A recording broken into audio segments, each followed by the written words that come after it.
Olá, pessoal, estamos aqui para mais um episódio do Trilha da Prosperidade. Hoje eu estou com uma host acompanhando junto comigo, Ana Luísa Porto, Olá, pessoal. e o nosso convidado, Bruno Tomasi. Vamos falar um pouquinho de medicina, de análises clínicas e de saúde hoje, né, Bruno? Maravilha, Matheusiana. Vamos lá.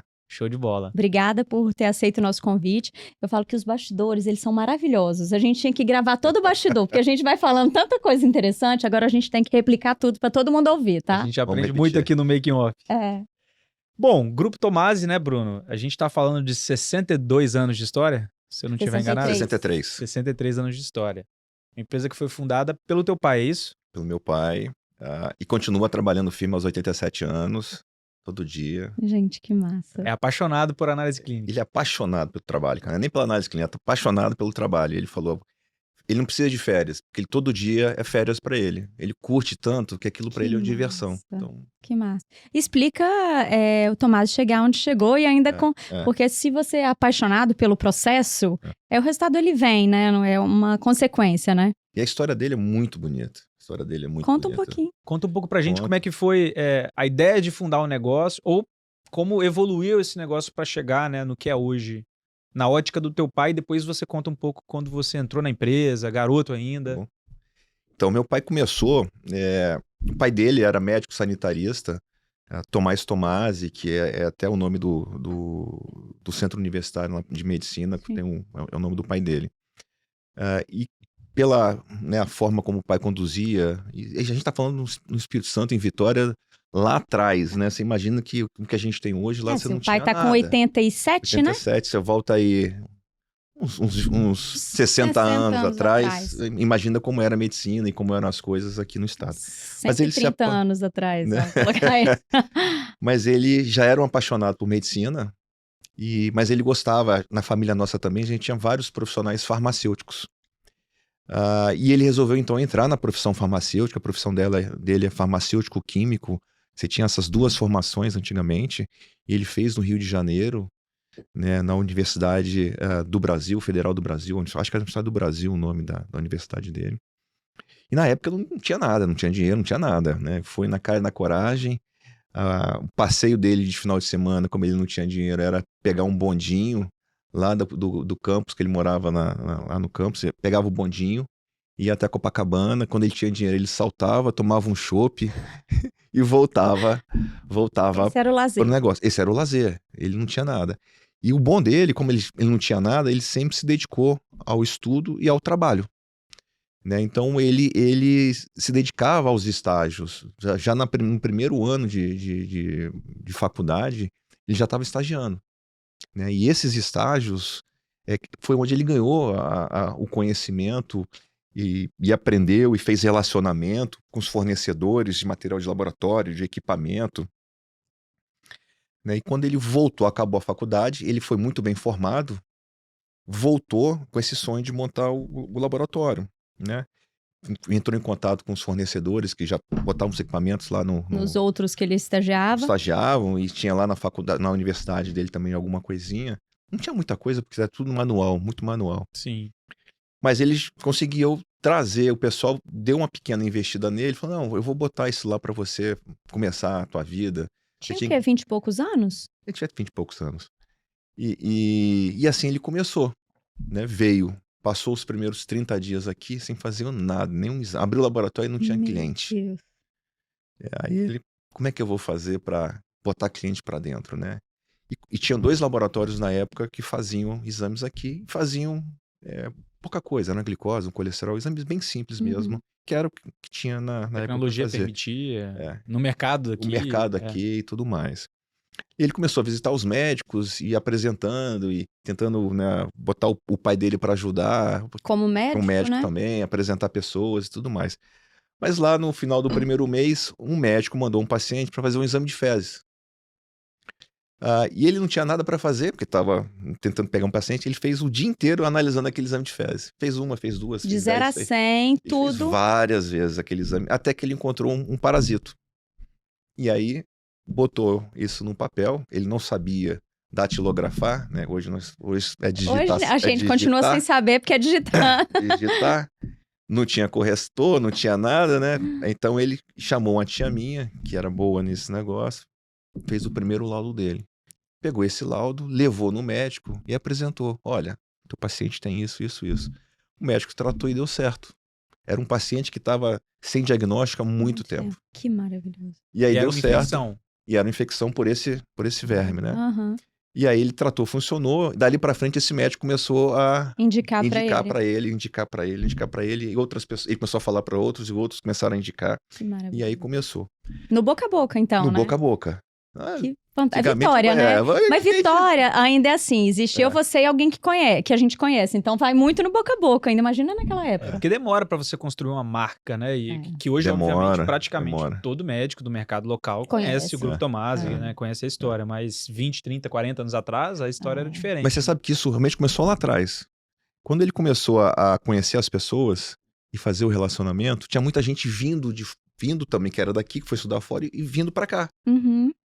E aí você pega todos os grandes médicos nossos, que agora, coitados, né, já muitos Senhorinhos. muitos já faleceram, mas na casa de Outra fase, 87, eles começaram a se juntar, né, e começaram a formar o corpo clínico, aí começaram a criar relacionamento, aí relacionamento de sociedade, de sair, de frequentar casa, network isso aqui, né? mesmo. Hoje a gente chama de network. Antigamente era. Era o trocar convívio, a as- amizade, ele ia Aham. lá e foi, né? E ele começou a crescer. Um pouco para frente dessa do primeiro cliente, ele entendeu, tinha os hospitais não tinham laboratório na época dentro, Tudo fora. tudo fora. E aí ele entendeu, ele aprendeu que quem que era o laboratório do hospital? Aquele laboratório que chegasse primeiro na papeleta do paciente, colhesse o sangue e devolvesse o resultado. Uhum. Aí o que ele fez? Nos hospitais, os médicos na época botavam o pedido na papeleta às 11 horas da noite. Então ele ia às 11 horas nos hospitais, passava a mão em todas as papeletas, colhia o sangue, ia para o laboratório de madrugada. Ele prestava o serviço sem ser contratado. Isso é empreendedor, né? Pô. Não, ele Fantástico. fazia e devolvia os resultados. Aí ele começou a dominar esse espaço hospitalar. Que massa. E quando você faz no hospital, você está exposto a um grupo de médicos muito maior. Todo Sim. o Sim. corpo clínico daquele hospital, Uma rotatividade gigantesca. gigante, e começa a ver que você está ali, que você está interagindo, explicando o resultado, Fazendo conversando, entrega, Casos enfim. graves, não sei o quê. são sensitivos em relação a tempo, né? Mas antigamente não tinha muito disso, não. Tá? Hoje que tem mais até essa possibilidade de esse urgência, negócio. né? Antigamente, tem várias histórias para contar de como fazia exame antigamente, que são fantásticas. E ele começou assim a crescer, né? Trabalhando muito bem. Ele sempre foi, até hoje, ele não aceita entregar uma coisa barata. Ele não é. Pega a glicose, por exemplo. Você tem várias formas de fazer um exame de glicose. Você pode custar 1 centavo, ou você pode custar R$3. Né? Ele nunca foi no 1 centavo. Ele sempre entregou o que tinha de melhor disponível. Eu acho que essa fez a diferença. Sim. Antigamente, errar era normal. Né? A reação química não era Tão 100% sensível e nem precisa. Então você tinha muito erro. Você tinha muitos interferentes. Um exemplo, falando de glicose, né? Se você tomar vitamina C, antigamente, se você tomar a vitamina C e levasse a urina para você fazer o exame de urina, ia dar que você é diabético. Porque o ácido ascórbico, que é da vitamina C, interferia na reação da glicose. Olha isso. Então, essas coisas, né, que Sim. você vai aprendendo, não sei o quê. Hoje tem mais de 4.000 interações. E as pesquisas vão se aprimorando também, até para você entender essas reações, né? E assim ele começou. Outra coisa que ele fez, e ele sempre foi muito apaixonado pela profissão, apaixonado por tecnologia. Eu acho que ele já nasceu muito à frente do tempo dele, muito à frente. Os grandes avanços de tecnologia no Brasil foram feitos por ele, não foi feito por ninguém no Rio de Janeiro, não foi feito por ninguém por São Paulo, ele que trouxe. Que legal. Tudo que você possa imaginar de doideira era com a gente. E como é que ele fazia esse contato com pesquisadores de fora do Brasil? Era através de leitura de artigos científicos? Ele participava de feiras internacionais dos fornecedores? Como é que ele importou Andava essas nesse tecnologias? Lembra que a locomoção antigamente não é tão fácil como é hoje, né? Não. Então você não tinha voos internacionais. Ainda mais saindo de Vitória, né? frequência. Pô, na minha época de criança, eu voava de hélice ainda, né? Turbo-hélice. No turbo-hélice. Então não era fácil você se locomover daqui para o Rio de Janeiro, por exemplo. Então, congressos internacionais, ele foi em poucos, né? E um deles, ele trouxe até uma tecnologia que foi o primeiro autoanalisador de exames de bioquímica, que era um equipamento maravilhoso, mais bonito que eu já vi na minha vida, cara. Maravilhoso. Tem foto lá no laboratório, um dia eu mostro pra vocês. Mas assim, sabe aqueles filmes de ficção científica, um monte de luzinha piscando, um negócio tubinho assim, a impressora era grande, traçava os resultados num negócio de papel manteiga, o resultado mais bonito que eu já vi. Sério? Canetinha, ia lá, traçava o teu resultado. Porra, Ele maravilhoso. trouxe de lá. Ele trouxe. Faziam 12 parâmetros de bioquímica de uma única vez. Quem tinha muito, fazia 2, que era o Laboratório Sérgio Franco no Rio de Janeiro. Então, assim, você imagina, cara. Ele em Vitória, num negócio pequeno. Vitória não tinha nem no mapa naquela época, Não tinha eu nem no acho. mapa, nem no mapa. Mas ele sempre foi muito assim, ele gostava de frequentar congressos nacionais, poucos internacionais pela dificuldade de mobilidade. Uhum. Mas a visão dele era sempre muito à frente. Eu quero botar computador para falar em rede. Eu falei, pai, o que você tá falando? Né? Ele era Um bem à computador, frente do tempo dele. muito. Na época do CP500, acho que foi os primeiros computadores, ele já queria botar um computador para falar com o outro. Não, esse aqui tem que passar informação para cá, que não sei o que, como é que faz, não sei o que, para lá, tá. Né? E isso de tecnologia ainda se mantém muito, né? Vocês são muito inovadores, muito tecnológicos. Muito. Ele ainda estando no negócio, ele ainda incentiva essa inovação, essa tecnologia, ele consegue acompanhar isso, porque chega uma idade, alguns ficam um pouco mais, não, tá indo demais. E assim, a tecnologia a gente tá falando 1962, para hoje é outro universo, mas ele ainda assim incentiva, porque vocês são altamente tecnológicos. Ele incentiva e gosta de ver, né? Umas 3 semanas atrás, antes um pouco do evento lá em Nova York, eu falei, pai, vem cá. A gente sempre desenvolveu muita tecnologia no Tomar Sempre, em todas as áreas. Aí eu falei, pai, a gente tá desenvolvendo uma tecnologia aqui que vai mudar o nosso negócio, cara. Ele falou, vamos lá que eu quero testar. Eu falei, então tá bom, vamos lá para a técnica, descemos lá com ele. Aí botei lá o tubo de sangue, o material, a pipetinha na mão dele. Falei, vai lá, faz o negócio. Testa você e me diz o que você acha. No final que ele fez o teste lá e falou, não tô acreditando. Sério? Como é que esse negócio funciona, meu filho? Olha que massa. Aí você vai explicando, vai mostrando. Ele falou, deixa eu lá fazer de novo. 87 anos. Olha Deixa eu lá fazer de Muito novo pra bom. ver se repete, né? Deixa eu ver se o resultado vai ser o mesmo, não sei o quê. Já preocupado com... Aí ele falou, pá. Aí ele fez mais umas 3 vezes. Aí foi lá no computador, olhou o resultado.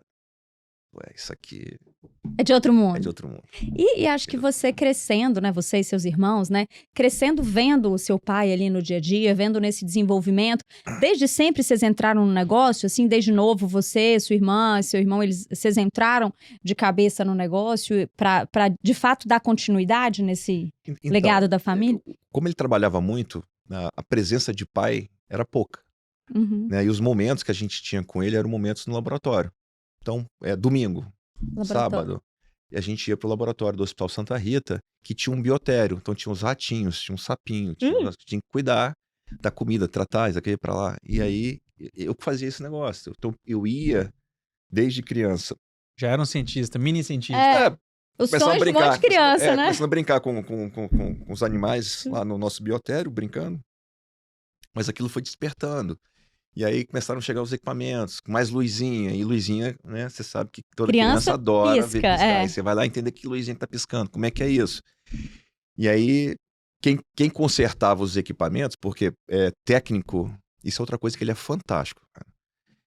Os técnicos ficavam em São Paulo. Até chegar alguém em São Paulo para consertar o equipamento, era 2, 3 dias. Ficava parado, você não pode parar no laboratório. Uhum. E ele conseguia consertar os equipamentos todos. Uhum. Ele tinha essa capacidade de fazer. Teve um equipamento que nós compramos que era em alemão, o manual de manutenção. Podia ser em inglês, pelo menos, né? Mas ele não falava nem inglês nem alemão. Aí ele pegava as figurinhas lá, pai, tá me dando manutenção. Eu falei, pai, como é que você tá? dando manutenção. Falei, cara, eu entendo do sistema como um todo. Eu tô olhando as figuras aqui, pô, eu olho aqui, vejo como é e vou lá e vou fazendo. Não é possível que seja tão difícil. É assim, isso. Então a vida inteira dele, ele fez esses negócios assim, né? De dar manutenção ao equipamento, de não esperar ninguém, de aprender a técnica por inteiro, de entender o que ele estava fazendo. Nunca foi meia boca, ele sempre entrou de corpo e alma. E a gente começou a ver isso desde criança, a forma como ele se dedicava ao trabalho, a intensidade do trabalho, e ele começou a levar a gente para trabalhar com biotério. E eu entrei, eu me formei muito cedo, eu sempre fui um aluno precoce na grade nossa, né? Eu com 15 anos, eu já tinha acabado o 3º ano científico. Mentira! E aí com 16, eu já estava na faculdade, com 20 formado, com 22 com mestrado. Falei, agora o que nós vamos fazer? Agora né? Trabalhar, meter mão na massa. E na já faculdade. tinha uma Muito novo. experiência, já tinha um entendimento do funcionamento. Sua formação foi toda aqui em Vitória? Foi toda em Vitória. E interessante que eu peguei uma época onde era governo militar. E o governo militar fechou as importações. E a gente não... Ele tinha uns equipamentos que ele tinha comprado pré-regime militar, que ele mesmo dava manutenção. Então ele começou a adaptar as coisas, peças, ele mesmo produzia, torneiro, ia fazendo e as coisas iam andando. E os reagentes? Como é que você bota o reagente se você não está podendo trazer os reagentes? Aí o pessoal lá os fornecedores mandavam a bula química dos reagentes e a gente fazia. Mentira! Eu, na minha época de faculdade, eu fazia direto reagente, para fazer hemograma, para fazer... Tudo a gente fazia na mão. Pegava o sal original, preparava tudo. Era muito bom. Que legal. E essa formação não existe mais hoje, né? Então, quando as pessoas pegam, como é que você sabe disso? Eu falei, cara, eu vivi isso, né? Isso. Não tinha outra opção, né? E é uma época muito louca, né? A gente pensar que as importações não podiam chegar e o tanto que você atrapalha a cadeia como um todo. Imagina de vocês. Você imagina você fazer pipeta na mão. Você pegava o vidro e espichava assim no fogo. Tira. E vocês que faziam também? Na necessidade, né? Olha você não conseguia isso. importar, não tinha fabricante nacional. Não tinha nada, cara. Muito louco. E a coisa de dois, né? As coisas... Hoje você olha assim... O tubo e a agulha antigos era uma agulha grandona, de metal, que era reutilizada. Você pegava, polia o sangue, esterilizava, ia de novo, esterilizava, ia de novo. E a seringa era seringa de vidro, que você também lavava. Esterilizava. Hoje isso é inimaginável. Você morre, né?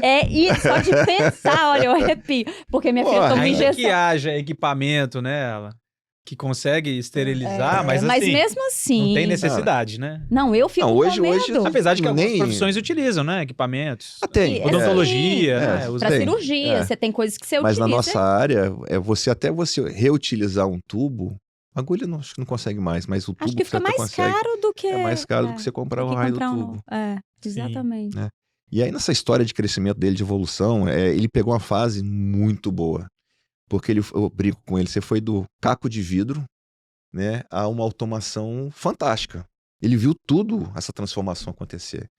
E o laboratório passou por todas essas fases. E você fala assim, as pessoas não têm noção. Então, vamos voltar ao laudo normal. Né? Era datilografia. Você começou naquela máquina manual. Eu lembro. Tec, né? Fazia força, batia, papapá. O latexzinho ali batia. Depois chegou a máquina eletrônica, que você ia mais rápido. Você voltava, ele já apagava e voltava sozinho. Para lá. Aí foi a evolução da máquina. Aí depois surgiu o processador de texto. Né? Aí você já começou a deixar a máquina de lado e fazer os laudos na mão. Aí surgiram os programas de computador para laboratório. Que já faziam essa leitura. Você já botava os resultados no arquivo do paciente e ele imprimia esse negócio. Isso aí estou em 94, tá? A gente só começou a ter um programa de computador para laboratório em 94. E no Tomasi é o mesmo fornecedor desde 94. E é o mesmo banco de dados. Então, se você pegar um exame de 94, tá lá no teu histórico hoje, online. Né? Eu tenho um histórico bem longo lá. Assim, quando era adolescente, criança, até hoje eu consigo ter os resultados. E isso foi ganhando, né? Essas ferramentas novas, esses equipamentos novos, a forma de fazer, a precisão dos resultados foram melhorando. E esse foi o diferencial dele. Ele nunca abriu mão de estar à frente do tempo dele. Ele sempre sonhava e corria atrás. Ele imaginava e ele fazia acontecer. História bacana. Quando a gente olha E aí o nosso DNA virou isso, né? E aí estão lá até hoje. Fazendo a mesma coisa. E assim, vocês vêm numa crescente, né? Vocês fizeram aquisições, você comentou que nos últimos 2 anos e meio vocês fizeram 10 aquisições, não foi isso? Então, é um crescimento que exige uma organização muito grande, seja ela financeira, seja ela de sistema. E eu sei que vocês não vão parar por aí. Tenho certeza. Então, como que vocês se organizam nessa dinâmica? Como que fica o dia a dia para que a qualidade não seja impactada? Até porque vocês, nessa expansão, a última coisa que vocês querem é perder em qualidade. Mas você tem todo um processo de aculturamento das outras equipes, trazer tudo para o seu padrão de qualidade. Como que é isso, essa dinâmica? Então, isso é uma coisa interessante. A estratégia nossa, o Tomás estava sempre posicionado num patamar mais alto de clientes, né? Aqueles que remuneravam melhor, e aí convênios que remuneravam melhor, a gente atendia. Convênios que não estavam de acordo com o que a gente achava que seria justo, não garantia o resultado do cliente, a gente não atendia. E a gente fez vários processos de saída de convênios importantes do Estado, e focamos mais no que a gente queria fazer. Essa foi uma estratégia, foi a primeira vez que eu aprendi necessidade de capital de giro. Foi com essa experiência aí de uma saída de um convênio grande. Mas nessa forma de fazer dele, né, de querer sempre as coisas melhores e tudo mais. Não abrir mão de qualidade. Não abrir mão do relacionamento com o médico e da entrega pro A gente mantém tudo isso hoje, mesmo com as aquisições. Mas são coisas um pouco diferentes. Hoje eu trabalho com o SUS. O que eu tenho que garantir hoje? É o que você falou, eu tenho que garantir o resultado. Independente se você for no Tomasi ou se você for no Labortel, que é a nossa marca de SUS, o exame é processado exatamente na mesma área técnica, com os mesmos profissionais, com os mesmos equipamentos. E os equipamentos evoluíram muito. Então, a chance de alguma coisa dar errado com aquele resultado é muito pouco. Lógico, de vez em quando acontece, né, alguns desvios que a gente tenta minimizar. Mas o sistema hoje é tão bem travado e trabalhado que a possibilidade de erro é muito pouco. Né? O que a gente tem que tomar cuidado nesse processo nosso de expansão? Dá para você atender SUS e ganhar dinheiro? Dá. Nós aprendemos isso com a aquisição do Labortel. O Labortel é uma empresa de 45 anos que a vida inteira trabalhou com SUS. O Dr. Francisco, que foi o fundador, ele conseguiu criar um modelo de negócio fantástico trabalhando para o SUS. Pô, quando a gente fez a aquisição do Labortel, ele era tão bom que meu pai chegou na área técnica dele e falou assim: meu filho, eu olhando essa área técnica aqui do Labortel, eu tenho minhas dúvidas se a gente está em primeiro lugar. Sério? De tão bom que era a área técnica de uma empresa que trabalhava para o SUS. Qual é o diferencial? Eu entrego um resultado bom, mas infelizmente o atendimento, eu não consigo entregar o mesmo atendimento. E aí vou te falar por que razão. O paciente do SUS no Labortel gasta R$57 de média, ticket médio. Uma pessoa para entrar no Tomasi, ela gasta só por entrar R$57.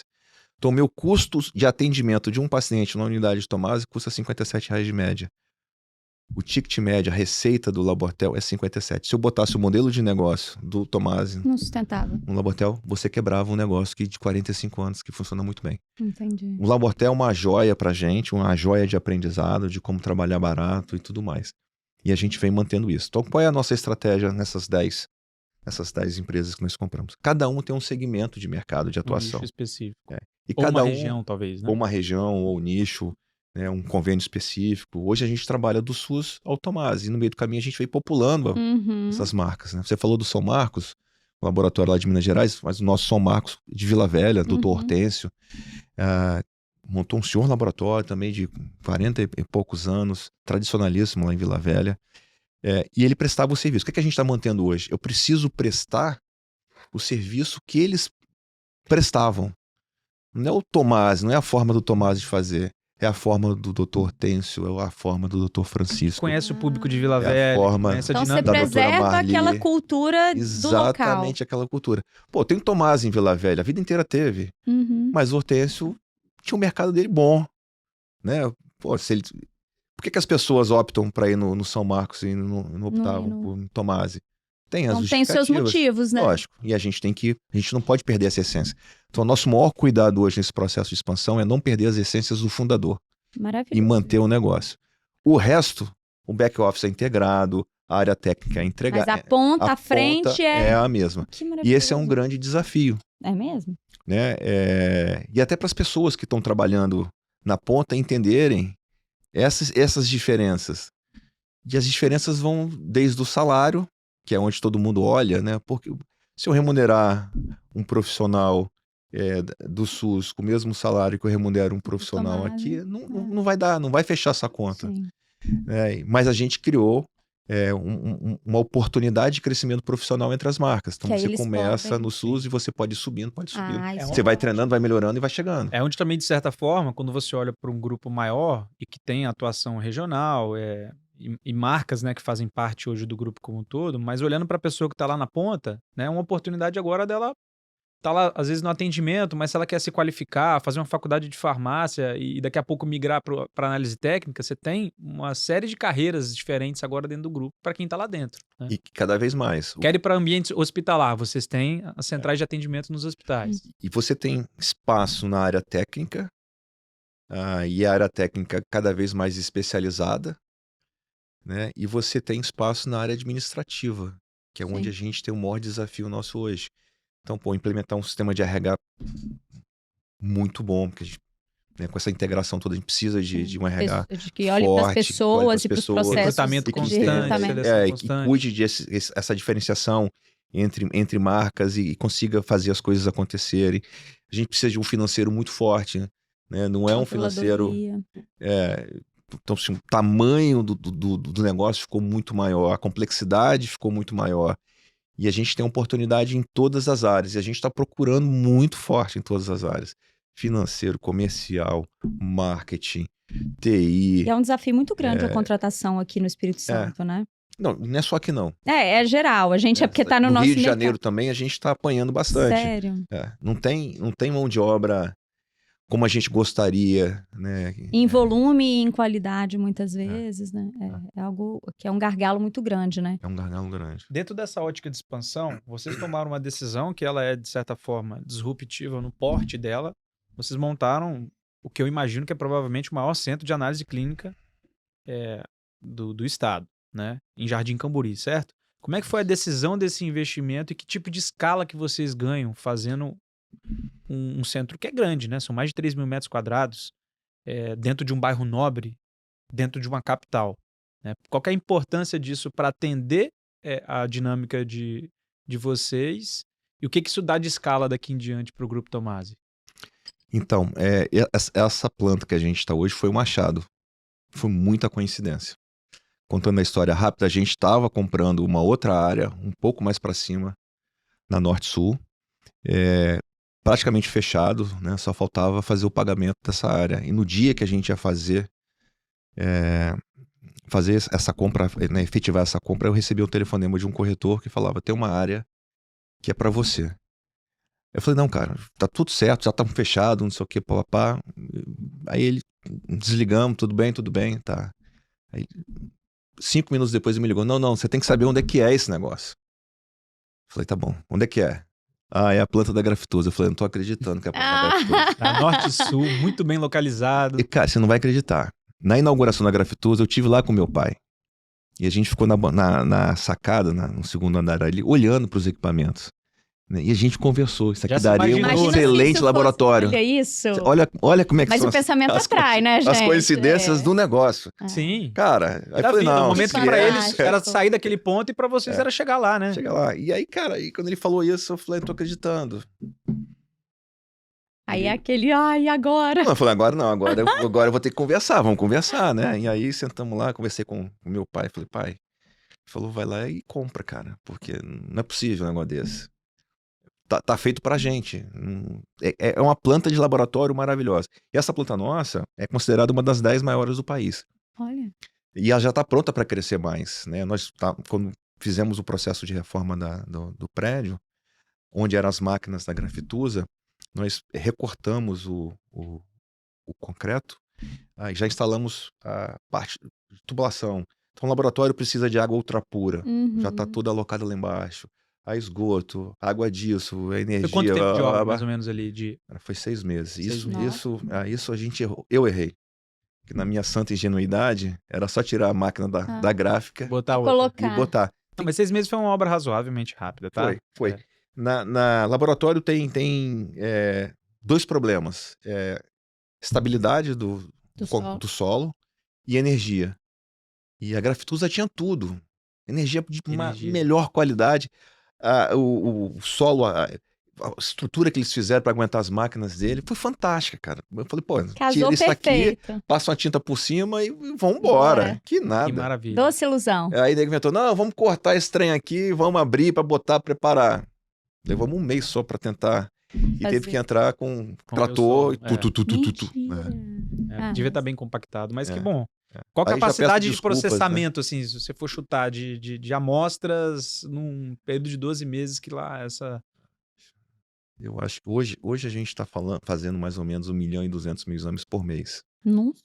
Eu acho que a gente consegue aí triplicar esse negócio aí. Caramba, então você já tem uma capacidade produtiva ali significativa. Nossa, gigante. Pode vir que a gente podemos fazer outras expansões, então. E o plano é chegar nesse limite, imagino que nos próximos 5 a 7 anos, né? Então, o nosso planejamento estratégico, a gente traçou em 2022 um planejamento de 5 anos, né? 22, 27, e até revimos agora em 25. Mas o nosso objetivo era em 3 fases. A primeira fase era a fase de crescimento por aquisição, basicamente para ganhar musculatura, né? Ganhar capacidade de negociação com fornecedores, capilaridade, posicionamento de marcas, e isso a gente fez. E existe ainda uma operação que nós estamos trabalhando, que existe a possibilidade de acontecer ou não, mas especificamente no Rio de Janeiro. Nós definimos o mercado do Espírito Santo Rio de Janeiro, né, como os mercados prioritários nossos. E estamos correndo. Essa última, estamos em diligência já há 6 meses. Eu não sei se vai acontecer. Cada mês que passa, né, eu já olho assim, esse trem não vai sair. Mas está lá, está andando, e se sair, saiu. Mas nós já fizemos o que tinha que fazer. Né? Já estamos nos mercados e posicionado da forma como a gente queria. Agora é fazer o crescimento orgânico, né, e consolidar as sinergias idealizadas em cada aquisição, todas elas já foram concretizadas. É uma parte crítica, né, do negócio. E aí, só para dar um exemplo da capacidade de volume, a gente conseguiu reduzir o nosso custo de produção a 1/3 do que era em 2019. Nossa. Eu botei em 2019 porque 2020 escala, né? e 2021 é Covid, fora, essa confusão não conta. Não conta, mas se a gente comparar o custo de 2019 com todas as correções realizadas, o nosso custo de produção hoje é 1/3 do que era em 2019. Só para te dar uma noção de volume. A gente falou muito aí dos exames, enfim, de como se sofisticou, mas a gente vê que a medicina ela tem mudado no sentido da gente olhar muito também para prevenção, para que a gente evite doenças, sejam elas genéticas, enfim. Como que o Tomasi se posiciona e usa essa tecnologia e esse avanço da medicina para que a gente consiga, de fato, fazer uma prevenção eficiente? Você sabe que essa área de biologia molecular e onde as técnicas genéticas são trabalhadas é minha especialidade. Mentira! Então falei com a pessoa certa já. Falou. O primeiro contato que eu tive com essa área, que eu fiquei apaixonado, foi em 1992, 93, quando eu fiz meu mestrado na Inglaterra. E lá eu tive a sorte de pegar o início desse negócio. Né? Eu tinha um professor na minha universidade, na Universidade de Surrey, que o nome dele era Alex Jeffrey. Foi o cara que desenvolveu os primeiros marcadores genéticos, utilizando o que ele chamava de sondas multilocais. E eu olhava aquele negócio e falei, cara, isso aqui é o futuro nosso. Né? Isso aqui é o futuro. Hoje a gente faz um diagnóstico de doença por consequência. Então, volta para a glicose, que eu sempre todo mundo sabe, né? O básico. Você é diabético, por quê? A glicose está alta. Não, a glicose é só uma consequência. É só um indicador. É só um indicador que você virou lá. Mas por que a deficiência de insulina? Ou pode ser um problema no receptor que não está... Tem uma série de justificativas para a sua glicose aumentar. Então hoje a gente sempre pega as consequências. Alguma coisa fez, você tem esse resultado. Eu monitoro o resultado. E aí para tudo, para hormônio, para bioquímica, E a genética não. A genética bota o dedo na ferida. né? São doenças geralmente que a gente tem, Você tem grandes consequências. Mas isso, o vírus, por exemplo, diagnosticar um vírus, Covid, Aí. né? Com essa tecnologia da biologia molecular, você está pegando o RNA do vírus, que é a genética do vírus. Então você começa a identificar coisas assim, sem falar do nosso DNA, né? Que a gente pode usar ele para tudo, desde um teste de paternidade, onde você vai pegar o DNA e comparar o DNA do pai e da mãe com a criança, em regiões específicas, né? Até uma propensão. Eu tenho propensão a câncer de mama. Você tem lá os marcadores de mama, você tem um marcador de tudo. Certo. E a gente está expandindo. Tem os exomas, que agora é um sequenciamento de um monte de informação que te traz um monte de resultado. Em 2019, aí minha história do Tomasi, ela se divide em duas partes. Até 2008, né? E lá no Tomasi, todas as aventuras botavam pro Bruno fazer. Vai o Bruno. E aí, assim, vai montar uma importadora. Quando eu fiz meu mestrado na Inglaterra, eu voltei e meu grande amigo lá na Inglaterra, a família dele comercializava produtos de goma arábica para a indústria farmacêutica. Ele falou, Bruno, por que você não representa a gente lá no Brasil, não sei o quê, tenta vender goma arábica lá, goma chanta? Eu falei, pô, lógico, manda para cá que eu vou fazer esse negócio. E aí, na sequência da goma, veio a parte de cosmético. Nós estamos comercializando cosmético também, não sei o quê. Por que você não vai montar um cosmético? Falei, pai, o pessoal quer trazer cosmético. O que você acha? Teus irmãos vão se informar, né? O Paulo é Juliana, o Paulo é economista, a Juliana administradora. Por que você não monta uma importadora, traz esses cosméticos, começa a trabalhar com isso e eles vêm e assumem essa empresa. E você fica no laboratório. Tá bom. Pô, fui montar uma importadora, então aprendi de comércio internacional, fazer importação. Aprendi a vender pra caramba, que a gente tinha que distribuir a linha de cosmético no Brasil inteiro. Então fazer contratos com Carrefour, Walmart, comprar prateleira, botar expositor, distribuidor, representante. Outras habilidades. Que é a que eu mais gosto hoje é comercial. Tá na frente ali. Pô, é bom demais. Mas isso tudo foram experiências, né? Aí em 2000 surgiu a oportunidade de montar a área ambiental. Montamos uma empresa que depois desfizemos a sociedade. Em 2008, eu foquei 100% na área. Eu saí do Tomasi e fui montar a Analítica, que era a empresa nossa de meio ambiente, que já surgiu com o propósito de ser uma empresa nacional.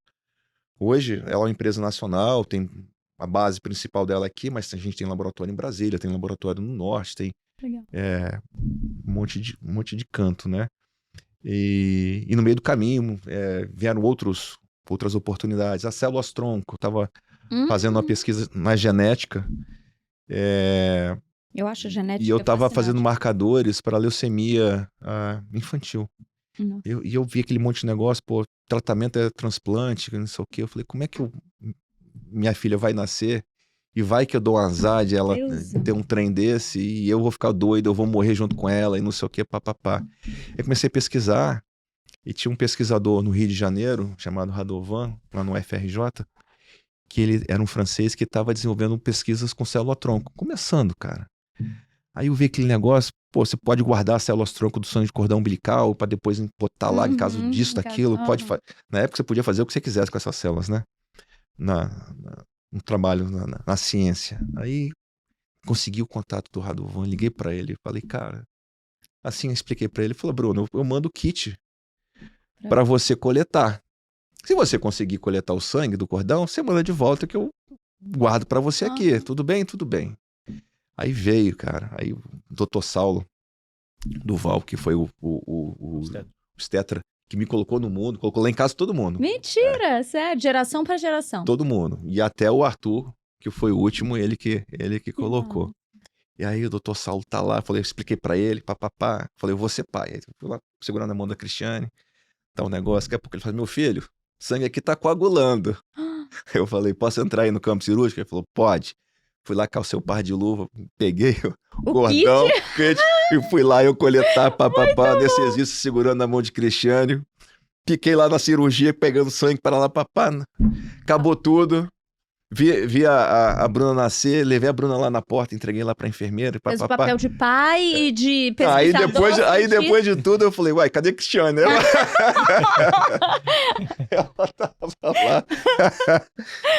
E conseguiu. Mas ela te perdoa. Era boa causa, né? Era muita coisa pra se preocupar. Na época que eu engravidei, tava falando muito disso. Minha filha tem 12 anos. E já tava falando muito de fazer isso. E eu fiquei muito, vou fazer, não fiz. Hoje eu me arrependo de não ter feito, porque mãe é um bicho psicopata, né? A gente já pensa, mas é muito fantástico. E a tecnologia é incrível, né? E aí voltando olha a volta que eu dei, hein? Mas voltando para a área de genética e os testes que a gente está fazendo, em 2019, quando eu voltei para o Tomasi, eu voltei com a missão de começar a voltar ao laboratório e ao convívio do laboratório já para fazer um processo de sucessão. Uhum. Mas eu precisava achar um projeto meu, né? Você tem as áreas, tem as pessoas, você tem que ir devagar, ir entendendo e voltando devagar. E aí eu falei, pô, deixa eu voltar na biologia molecular e eu vou criar um produto pensando exatamente na saúde e bem-estar. E criamos uma marca chamada BioUno. A marca BioUno só fala de saúde e bem-estar. E a gente deixou as doenças no Tomasi. Né? Você pode fazer um teste genético e saber, pô, a parte de esporte, qual é o melhor esporte para mim? Um esporte de explosão, um esporte de força? Eu posso ter alguma lesão? Que tipo de lesão que eu posso ter? Nesse nível de detalhe? Vitamina. Como é que me sobe a vitamina? Taxa de injeção, assim, muita coisa legal. E a gente começou a trabalhar isso, né, muito voltado aí na área de nutrição, nutrólogo, endócrino, né, sempre focando em coisas boas. E a coisa ruim, o câncer de mama é Tomasi. Eu sou a parte coisa boa. Coisa boa. Aí, voltando nesse negócio, quando você fala que a gente quer viver mais e melhor, o segredo está no nosso material genético, está escrito ali. Agora, está escrito. Você tem que fazer. Você pode trabalhar, eu tenho algum problema assim, cara, você consegue consertar. A rota ali. Né, a rota do negócio, minimizar impactos, o gene não expressar. Tem uma série de coisas que a gente consegue trabalhar hoje. Nossa, isso é transformador. E isso é transformador. Né? Eu brinco que eu vou viver 140 anos. Eu tenho certeza que eu vou viver mais do que 100. 140 eu tô puxando. Mas mais do que 100 e bem. Você tá usando isso a seu favor, né? Começar tratamento preventivo, evitar. E outra, assim, mania. Qual é a mania hoje de todo mundo que faz esporte? Primeiro come whey como se fosse bife. Deus amor. Vai no whey. Faz suplementação de vitaminas e minerais e tudo isso aqui e tá lá. Sobrecarrega. Sem precisão. Sem precisão. Então, imagina o seguinte, DNA é a ponta. Uhum. Eu sei que eu tenho problema de mutação genética. Para absorção de vitamina B, D, C, o que for. Tá lá. Cara, se eu sei que eu tenho essa mutação que o meu organismo não vai absorver, e se eu vou suplementar... Eu sobrecarrego. Assim, a minha suplementação ela é diferente da sua suplementação. Eu preciso saber, eu tenho esse problema, qual é a solução? Eu vou dosar a minha vitamina agora, vou olhar a concentração que ela está e vou suplementar para a concentração que tem que ser. Perfeito. E não super suplementar, que também faz mal. Então, as pessoas têm que entender que não é suplementar por suplementar. Cada pessoa tem uma forma, uma necessidade diferente. A medicina, o teu organismo é individualizado. E o ponto de partida tem que ser genético. Tem que ser análise genética, molecular. Não é receita de bolo, né? Não é receita de bolo. E obviamente os profissionais, né, os endócrinos, nutrólogos, nutricionistas e tudo mais, cada vez mais se acostumando com essas tecnologias e com essas análises para poder serem cada vez mais precisos nesse direcionamento. E o bom de hoje é que tá claro que o sucesso da longevidade é multidisciplinar. Sim. Não é uma coisa única de um profissional. É multidisciplinar. Então você tem que ter um farmacêutico que vai entender das suas reposições de vitaminas, isso. Você tem um médico que vai gerenciar o negócio. E por aí fora vai. Quer ver um negócio interessante nesses marcadores? Eu já quero esse exame. Já quero, já vou sair daqui e passar lá. O Marcelo fez, ficou doido, né? Eu tô louca, já quero fazer. Já conheço alguns nutrólogos, profissionais de medicina que têm solicitado esse nível de detalhe, né? Molecular e genético para que seja mais assertivo nesse tratamento. Quer ver uma coisa legal?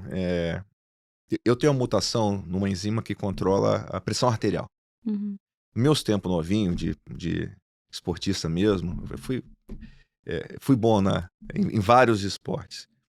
Isso era uma vantagem para mim, porque como eu não tinha controle da pressão arterial, a minha mutação ela é total, minha pressão arterial ela não controla no ciclo normal, né? Então, bom, mas voltando à história aqui, minha taxa de injeção, por causa da minha pressão era mais alta, ela era muito maior.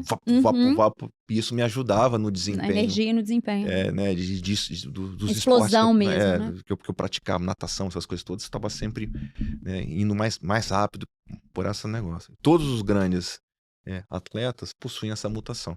Oh, que massa. Agora pega na minha idade, né, que eu já não sou mais atleta. Não tem nem... não há mutação que resista. Qual é o meu problema hoje?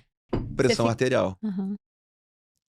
Eu tenho que controlar e as derivadas cardíacas do que eventualmente pode Você não trazer, tem mais a explosão do esporte. Não, você não tem mais e tem que controlar o raio da pressão agora, que eu tô chegando numa fase de idade... Depois dos 30 tem isso, né? Que você começa... Depois dos 50. Você começa a ter que ter cuidado com outras coisas. Né? E aí, o que era uma vantagem para mim na adolescência, na época de esporte, agora é contra o negócio. Mas eu sei que eu tenho. E aí eu consigo trabalhar de uma forma diferenciada. Do problema, né? Aí saindo da parte genética, indo pro dia a dia, biomarcadores. Você tem uma série de marcadores que você pode utilizar para melhorar a sua performance no esporte. Marcadores normais, a glicose. Se você olhar a glicose como diabetes, é uma coisa. Se você olhar a glicose como biomarcador para esporte, é outra interpretação. Né? As enzimas musculares, cardíacas, são coisas que a gente está usando hoje para o esporte, para melhorar a performance. Hidratação, treinamento, intensidade, sono, descanso, disposição. Tudo faz parte do negócio. Por isso que não sou atleta, mas o nosso futuro ele é multidisciplinar. Não é um profissional só, é uma integração desse negócio todo que vai dar uma melhor qualidade de vida, um melhor envelhecer. Longevidade. Por essas e outras que a gente está com uma expectativa de vida ainda maior. O Bruno vai até os 100. Eu acho que ninguém merece me aguentar até os 100. 140. Então... 140. 100 eu garanto. 40 eu acho que a humanidade não merece eu ficar até os 100 anos. Acho que, assim, eu queria ficar mais 3 horas aqui. Já vou fazer 10 exames. Uma última pergunta. E ó que eu não tô nem vendendo. Espera ele começar a vender que você vai ver. Exatamente, agora eu tenho que sentar numa mesa para eu vender meu trabalho para ele. Eu queria fazer uma pergunta pra gente encerrar, mas que... Pô, já acabou? Pois tem 10 minutos que a gente tá aqui, não tem? Essa eu acho que tem um aprendizado grande, né? Por isso que eu reservei essa pergunta, mas pro final. Eu queria que você trouxesse pra gente quais foram os aprendizados que a última pandemia do Covid trouxeram sobre uma ótica, obviamente, de quem ali ajudou no processo, né? Nos exames laboratoriais, a dar celeridade né? pro sistema hospitalar, pros médicos, enfim.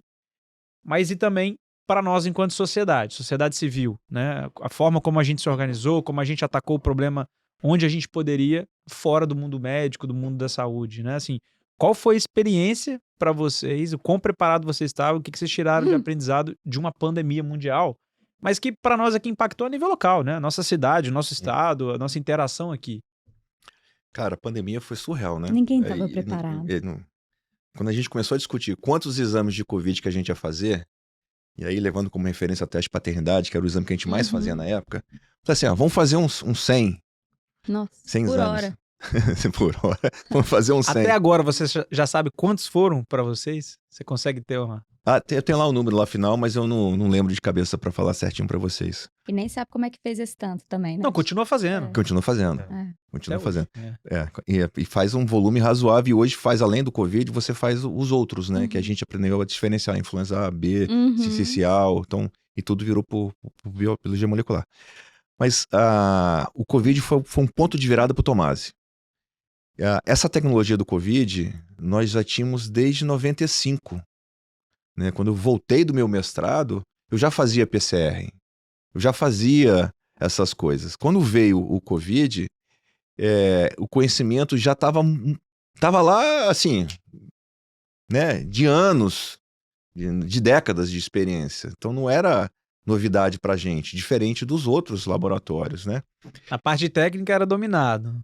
Talvez o desafio foi a parte logística. Aí né? você tinha logística, você tinha pessoas, como a gente precisava rodar 24 horas, não era aqueles técnicos que estavam ali que a gente tinha que trazer. Pô, aí demos sorte, né? Sorte.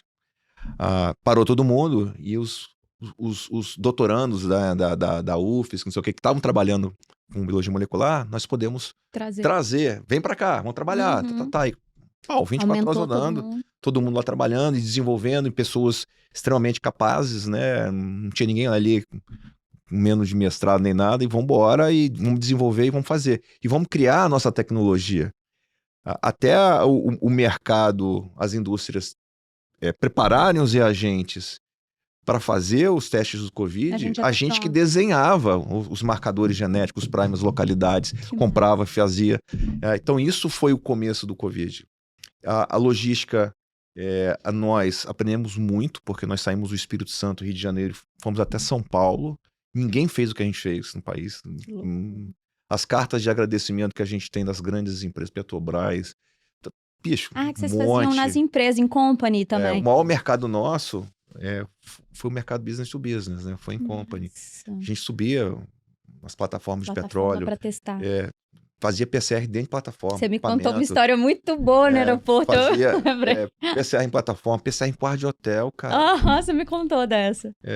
Entendeu? Era não sei quantos no Rio de Janeiro, não sei quantos em Macaé, não sei quantos em Campos. Era hotel pra qualquer canto e você PCR. As pessoas tinham que ficar fechadas, Fechada. Aí a gente ajudou a criar o cronograma de como fazer as coisas. Confinamento. De confinamento. E a gente conversava com os corpos clínicos das empresas e a gente monitorava isso tudo. Então a gente não vendeu só um exame de Covid, a gente entrou no processo e a gente auxiliou na formatação das políticas, né, de Covid. Que massa. E isso mostrou a capacidade do nosso time.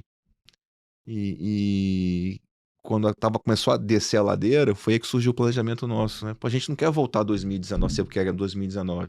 Agora daqui para lá, como é que a gente faz para não dar marcha ré e crescer? E aí o Covid trouxe essa experiência necessária para atuar em outros mercados, fazer gestão à distância, fazer controle de custo, de cobrança, de faturamento. Expandir. E aí a gente começou a aplicar tudo que a gente aprendeu durante os processos do Covid, e começamos a utilizar no processo de expansão nosso na parte de aquisições, né? Então, foi top. Foi uma experiência, então, que eu acho que... Para eles... Foi essencial. É uma virada de chave mesmo. E assim, eu tô contando o lado bom da história. O lado ruim da história, a quantidade de pessoas que a gente viu falecendo e o desespero das famílias, isso também me causou um emocional, uma carga emocional, né? muito grande. E fora o estresse de você ter a sua família, expor a família, é complicado. No início a gente não tinha capacidade de produção. E chegou um momento lá que eu tinha 1.200 pessoas na fila para soltar o resultado e um monte de gente na porta do laboratório. E os amigos ligando, e os colegas que... E o negócio na frente, não sei o quê. Aí aquele negócio, eu tô com um recém-nascido morrendo. Eu tô com meu pai de 80 e poucos morrendo e tá todo mundo morrendo. Você vai priorizar como? Qual é a prioridade? Não tem prioridade nesse momento. Pô, foi o que a gente estabeleceu. Acabou prioridade, acabou jeitinho, ninguém passa na frente. Vai na fila e pronto. Fila e vambora, senão a gente não consegue. Uma vez que eu tinha que pegar uma amostra de uma criança, né? Trazer pra cá, prejudicava toda a sequência do negócio, né? Sim. Então a gente... Imagina a pressão que vocês receberam, né? Deus, e aí no final, cara, a gente tá fazendo 4.000 exames por dia e nem parecia. Eu tava fluindo. Já ia... Bora. E vocês já estavam... Não. Vocês já estavam com o centro novo de análise em Jardim Camburi? Não. Foi no meio do processo? Foi 2023 ali, né? A gente estava no final desse ciclo. A gente estava em Vila Velha. Né? Nossa central antigamente ficava em Vila Velha, ali no Céu das Neves. Aí pau autorava, a gente dormia no laboratório, dormia no chão do laboratório, voltava para casa no final de semana só, e olha lá. Nossa. Primeiro dia que eu parei foi quando peguei Covid. Foi em junho. Você foi obrigado, então. Graças a Deus. Tava quase morrendo, passei 15 dias em casa, tranquilinho, no sofá da sala, sem televisão. Sem ninguém perturbar, que você tinha que ficar sozinho. Jogando videogame. A cachorrinha. Telefone tocando o dia inteiro. Pelo amor de Deus, doideira. Nossa, que loucura. Mas, né, depois passou. A gente foi aprendendo. E ficou a parte boa do aprendizado, né? E foi. Que massa. Ótimo. E eu queria, né, finalizar com uma pergunta sobre um caso que é engraçado. A gente já falou no briefing. Eu queria que você contasse como foi a experiência de vocês fazendo exame de DNA. Aham. Por site, por correios. E como é que foi essa história? Pouco como é que polêmico. Foi essa experiência? Conta um pouco como é que foi essa trajetória, de onde que surgiu a ideia e qual foi o desfecho dela. Então, a gente faz teste de paternidade desde 95. Quando a gente implementou a biologia molecular, a ideia era fazer testes virais. Uhum. Mas era tão à frente do tempo na época que esses testes virais, HIV, hepatite B, hepatite C, eles não decolaram. O mercado médico não conseguia... Teve todo um problema. Não conseguia solicitar aqueles exames. Estava um pouco à frente do tempo o que a gente estava ofertando. E o mercado de paternidade estava começando. Né? Esse pesquisador que me ensinou a fazer, ele tinha um sócio em Minas Gerais, que é o Dr. Sérgio Danilo Pena, que foi o primeiro no Brasil a realizar. Quando eu vi da Inglaterra para cá, eu vim com a carta de recomendação para ir para o laboratório dele estagiar paternidade. Que máximo. E eu não sabia que tinha tanto teste assim que você falou. Só que quando eu fui lá, ele falou, não vou te ensinar, né? Não vou dar... Milho pra... Não vou alimentar a cobra, né? Pra me morder. E aí, cara, o azar dele, que uns 2 meses para frente, surgiu o sequenciador por capilar, que mudou totalmente a tecnologia de como era feito, que eles tinham patenteado, tanto o Alex quanto o Sérgio patentearam essa tecnologia no mundo. E trocaram a tecnologia, e uma coisa que levava 30 dias e podendo chegar até 60, a gente está fazendo em 3 horas. Então a gente revolucionou o mercado de paternidade. Mas... né, depois que a gente botou a paternidade, a gente começou a ter necessidade de fazer o exame sem identificar as pessoas que estavam realizando o exame. Era uma demanda que estava chegando pra gente com muita frequência. O teste de paternidade, você identifica todo mundo, você registra foto. Então é um processo extremamente regulado, né? E as pessoas queriam fazer o teste de paternidade sem estar regulado. Falei, bom, então vamos fazer um teste anônimo. Aí criamos um site chamado eDNA, onde a gente vendia o kit pela internet. Aí, voltando numa época onde o comércio eletrônico estava na fase inicial, né? Você imagina botar cartão de crédito, pagar lá, não sei o quê. E hoje... o teste era binário, né? Falava assim, se era sim ou não, né? Sim ou não. Tá. Né? Então, assim, tem né? Era eliminatório. Não falava nem que era pai, nem que era filho. Então, você tinha semelhança genética, verossemelhança com isso aqui, tá? E botava lá. E assim foi. Quando isso começou a dar certo, a gente começou a crescer nacional, e a gente mandava kit para fora do país e fazia tudo isso. Falei, pô, vamos botar os testes de HIV, de hepatite B, hepatite C para rodar. E a gente começou a vender. De forma anônima também. Anônima também, pô. Você quer fazer e com grandes vantagens tecnológicas, né? Mas chegou um momento onde um grupo de São Paulo fez uma matéria no Estadão, mostrando que o teste a irresponsabilidade de entregar um teste de HIV sem um profissional psicólogo para dar suporte. Né? E falou de todos os laboratórios de São Paulo e botou o nosso caso como o caso mais extremo, o pior caso que poderia ser. A pessoa tá em casa e receber essa notícia que estava com portador do vírus do HIV. É estranho, porque assim, a gente... Que há uns anos atrás era uma sentença de morte, né? Também, inclusive. A gente entende, né, que às vezes você receber uma informação pode gerar alguma crise, mas no final do dia, o exame ele tá apenas dizendo uma verdade. Verdade e benéfica, né? E quanto antes você souber, melhor. A verdade é sempre benéfica. É óbvio que ela pode vir acompanhada de um psicólogo, caso seja uma verdade que precise de um tratamento. Mas você vai precisar de um psicólogo de qualquer jeito. O que é melhor? Que você tenha mais pessoas esclarecidas de uma verdade e o quanto ou menos antes... pessoas esclarecidas, porque vai ter que vir junto com... Né? Eu entendo. E muita gente tem vergonha de fazer um teste. Quando é anônimo, pelo menos ninguém... Porque você ir no laboratório para tirar o sangue, para um teste de HIV, você tem esse constrangimento da pessoa ver seu rosto, então tem, ainda mais numa cidade pequena, então assim... Eu hoje ainda continua, mas é coisa... Porque a gente da saúde, assim, tá acostumado com esse negócio. Mas né? São 2 exames que são constrangedores. Um é espermograma, que você tem que... né, levar o esperma lá para fazer análise, então já fica aquela situação ruim assim. E aí, tudo e o outro são doenças sexualmente transmissíveis. Que do nosso lado é normal, é dia a dia. Mas pra quem tá lá, ele sente que aquilo não tá certo. Se sente invadido, e é uma situação que... E esse teste, cara, era um teste que assim... O HIV você levava 3 meses para fazer um diagnóstico de positividade. Com esse teste a gente fazia em 5 dias, como o teste do Covid. Então o cara conseguia começar o tratamento mais rápido, parava de disseminar a contaminação, né? Que é uma das coisas mais importantes. Mas E aí essa matéria espalhou um escândalo, Brasil afora, e pegou fogo no negócio, e a gente teve que acabar tirando. Aí vem um debate legislativo da verdade. Como é que se transportava a amostra, não sei o quê, pra lá, e a confusão danada. Não teve nem tempo de se explicar. Não vai apenas comprar, né? É assim. Foi uma crise grande. Impressionante. Às vezes o empreendedor é assim mesmo, ele vai fazendo e depois... Naquele famoso se der certo, deu, se não der, a gente revisa. Apesar de que, no fundo, vocês estavam apenas entregando algo de qualidade com velocidade, né? E com sustentação, né? Não tinha nada errado, boca, né? Você falou que teve Anvisa, todo mundo fez tudo lá, e todo o processo tudo correto, certinho. né? Mas se você parar pra pensar, até o próprio processo que a gente vivenciou na época do Covid, né?